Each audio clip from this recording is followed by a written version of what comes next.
In today's video, I'm going to teach you how to delete a custom emoji in Slack.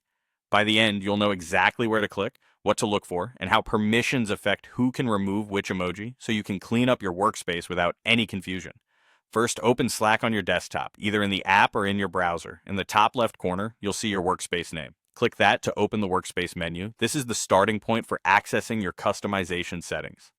From this menu, you'll see an option labeled Customize followed by your workspace name. Click that to go straight to Slack's customization page. If you're an owner or admin, you may also see the Settings and Administration menu. In that case, choose Settings and Administration, then select Customize followed by your workspace name. Both paths take you to the same place. The difference simply depends on your role and what menu options are visible to you. A new tab or window will open in your browser with Slack's customization settings. At the top, you'll see several tabs. Go ahead and click the Emoji tab. This is where all of your workspace's custom emoji live, including the ones you uploaded and the ones other people added. Now, find the emoji you want to remove. You can scroll through the list or use the search box to quickly filter by name if you remember it. When you've located the right one, look for the delete icon next to it. Click that delete icon and Slack will ask you to confirm.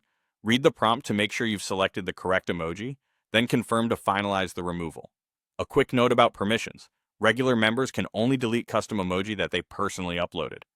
If you're a member and don't see the delete option for a particular emoji, it means you don't have permission to remove it. Workspace owners and admins, however, can delete any custom emoji in the workspace. If you need an emoji removed and you can't delete it yourself, reach out to an admin or owner for help. After you confirm, the emoji is removed and will no longer be available for new messages or reactions.